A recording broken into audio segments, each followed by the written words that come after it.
नमस्कार। आज के वीडियो में केशव के काव्य में रस योजना विषय पर मैं बातचीत करूंगा। प्रारंभिक अवस्था में रस का अर्थ श्रृंगार रस ही माना जाता था और रस के प्रवर्तक आचार्य कामशास्त्र के भी आचार्य माने जाते थे। विश्वनाथ जैसे विद्वान ने श्रृंगार रस को आदि रस कहा। बाणभट्ट ने रस शब्द का प्रयोग श्रृंगार के अर्थ रूप में किया और भोजदेव ने तो श्रृंगार प्रकाश में स्पष्ट ही कहा, श्रृंगार वीर करुणाद्भुत रौद्र हास्य विभत्स वत्सल भयानक शांत नाम्रः आम्रा शिशुदर्श रासन सधियो वयम तु श्रृंगारमेव रसानाद्र समामनामः। यहाँ पर संस्कृत काव्यशास्त्र की सुदीर्घ परंपरा से उद्धरण देने की आवश्यकता तो नहीं है, किंतु इतना निश्चित रूप से कहा जा सकता है कि अधिकांश आचार्यों ने श्रृंगार को ही रसराज के रूप में स्वीकार किया। केशवदास ने भी श्रृंगार को ही रसराज का स्थान प्रदान किया और वे कहते हैं, न बहु रस के भाव बहु तिनके भिन्न विचार सबको केशवदास हरिनायक है श्रृंगार। केशव ने जीवन की सुखमय परिस्थितियों के आधार पर राज दरबारों में संयोग श्रृंगार से संबंधित सूक्ष्म और चमत्कारपूर्ण छंदों को विशेष आदर प्रदान किया। संयोग वर्णन में सौंदर्य वर्णन, रूप वर्णन, हाव भाव वर्णन, आभूषण वर्णन, अष्टयाम, उपवन, जलाशय, क्रीड़ा विलास आदि का विस्तार से उन्होंने वर्णन किया है। अपनी श्रृंगार नायिकाओं के अत्यंत स्वाभाविक चित्र उन्होंने प्रस्तुत किए हैं। किसी नायिका का पति विदेश जा रहा है, वह किंकर्तव्य विमूढ़ है कि अपने प्रियतम को किन शब्दों में विदाई दे, इसलिए वह स्वयं प्रियतम से ही पूछ रही है, जौहों कहों रही जाए तो प्रभुता प्रकट होती, चलन कहों तो हित हानि नाही सहने, भावै सो करहु तो उदास भाव प्राणनाथ, साथ ले चलहु कैसे लो लाज बहने। यानी वह बहुत खूबसूरत तरीके से अपने प्रिय से ही पूछ रही है कि वह उन्हें किस प्रकार से विदाई दे। सीता की दासी के नक्षिक वर्णन में भी कुछ प्रभावपूर्ण चित्र मिलता है। सीता की दासियों की शुभ्र साधु माधुरी को देखकर चंचल चित्त भी स्थिर हो जाता है। छवान की छुई न जाती शुभ्र साधु माधुरी, बिलो की भूली भूली जात चित्त चाली आतुरी। सीता और राम के प्रसंगों में जो चित्र केशव ने प्रस्तुत किए हैं, उन्होंने उनमें मर्यादा का पूर्ण ध्यान रखा है। वनवास के समय का एक मर्यादापूर्ण संयोग श्रृंगार आपके समक्ष प्रस्तुत है। जब जब धरि बीना प्रकट प्रवीणा, बहुगन लीना सुख सीता, प्रिय जिय ही रिझावै दुखी भजावै विविध बजावै गण गीता। संयोग के साथ साथ विप्रलंभ श्रृंगार का भी उन्होंने विरह के प्रसिद्ध उद्दीपकों, पारंपरिक वर्णन परिपाटियों और शैलियों के उपयोग के साथ वर्णन किया है। सीता के वियोग में चंद्रमा की शीतल किरणें नाम के हृदय को दग्ध कर रही हैं। हिमांशु सूर्य सौ लगे जो बात वज्र सौ बहे, दिशा लगे कृसानु जो विलेप अंग को दहे, विशेष काल राति सी कराल राति मानिए, वियोग सी को न काल लोक हार जानिए।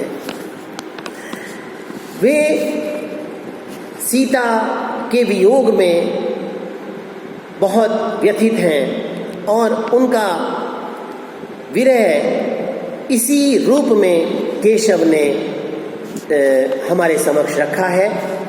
पूर्वराग, मान, करुण और प्रवास चारों जो विप्रलंभ श्रृंगार के चित्रण हैं, उन्होंने प्रस्तुत किए हैं। 10 दशाओं जिनमें अभिलाषा, चिंता, गुणकथन, स्मृति, उद्वेग, प्रलाप, उन्माद, व्याधि, जड़ता और मरण, सभी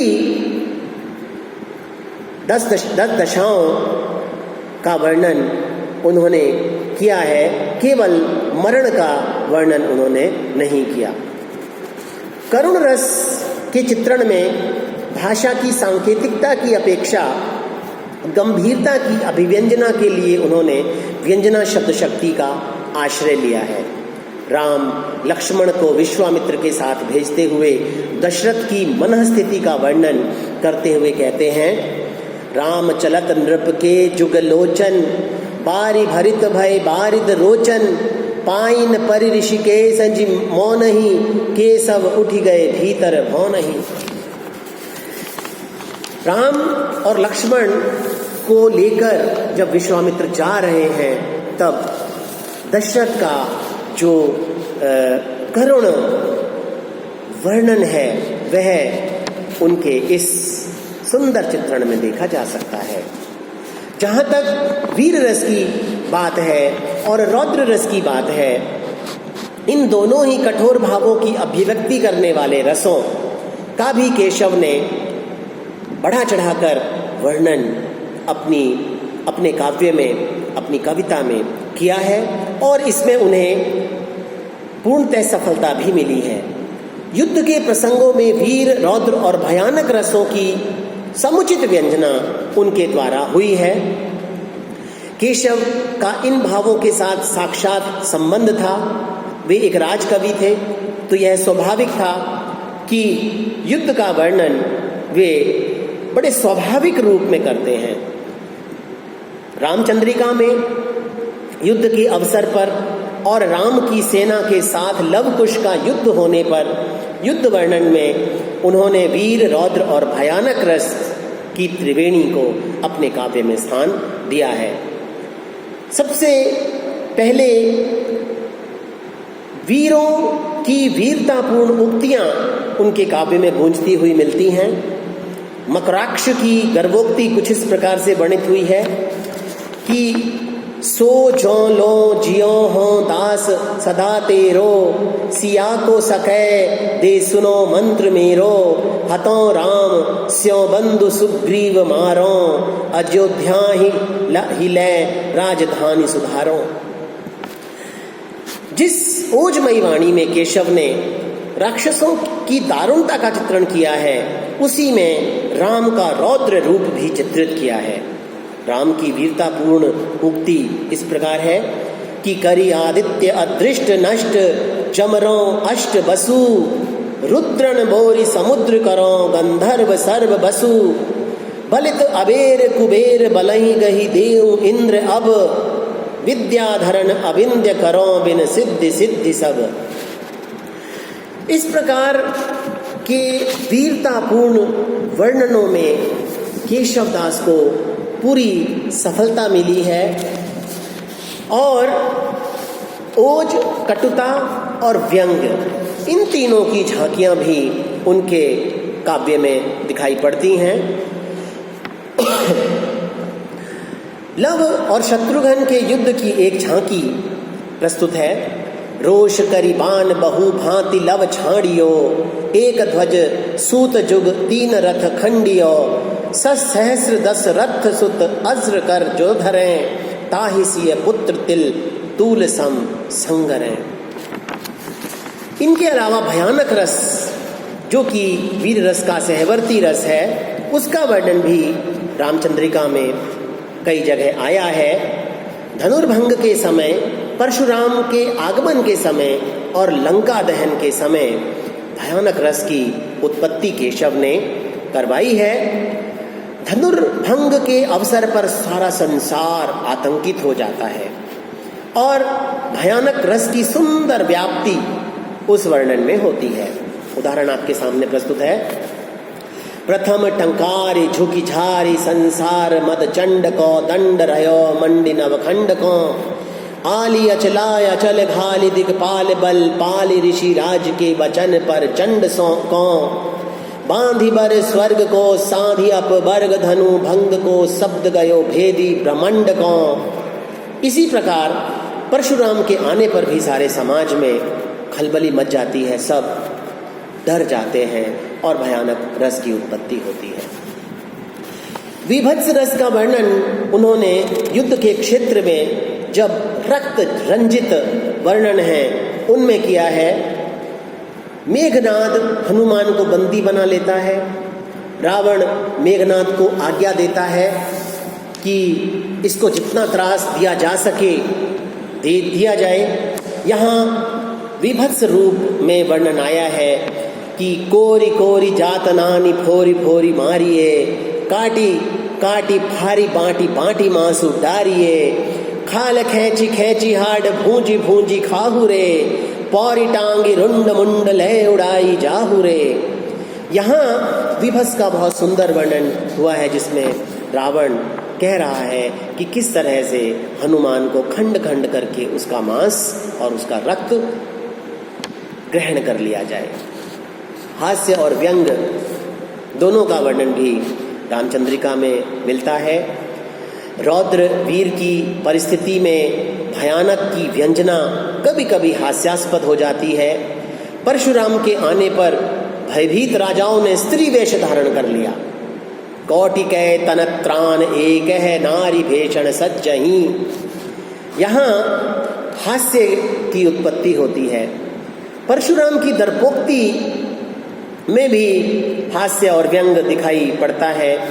लक्ष्मण के पुरुषान कियो पुरुषारथ सो न कहो परई, वेश बनाई कियो बनितानी को देखत केशव ह्यो करही।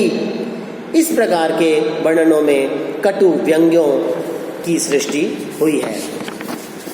केशवदास ने शांत रस का भी वर्णन अपने काव्य में किया है। अत्रि की पत्नी अनुसुईया के चित्रण में ऐसा प्रकट होता है जैसे स्वयं निर्वेद ही अवतरित हो गया हो। वृद्धा अनुसुईया के कांपते शरीर से ही निर्वेद के संदेश की कल्पना कवि करता है। केशवदास कहते हैं, कांपति शुभ्र ग्रीवा सब अंग सीवा, देखत चित्त भुलाही जनु अपने मन पति, यह उपदेशति या जग में कछु नाही। अंगद और रावण में शांत की सौदेश्य योजना है। अंगद रावण को कुपथ से विमुख करने के लिए एक वैराग्यपूर्ण उक्ति कहता है और अंत में वह कहता है, चेती रे चेती अजौ चित्त अंतर अंतक लोक अकेलोई जे है। वह वैराग्यपूर्ण चेतावनी सुंदर बन पड़ी है। इस प्रकार हम देखते हैं कि आचार्य केशवदास का रसों पर पूर्ण अधिकार था। उनकी कृतियों में रसों का पूर्ण परिपाक पाया जाता है। हिंदी के महत्वपूर्ण और गणमान्य कवियों की भांति उन्होंने भी रस विशेष को लेकर कविता की है। कुछ जगहों पर उनकी रचनाओं में अनायास ही रसों का समावेश हो गया है।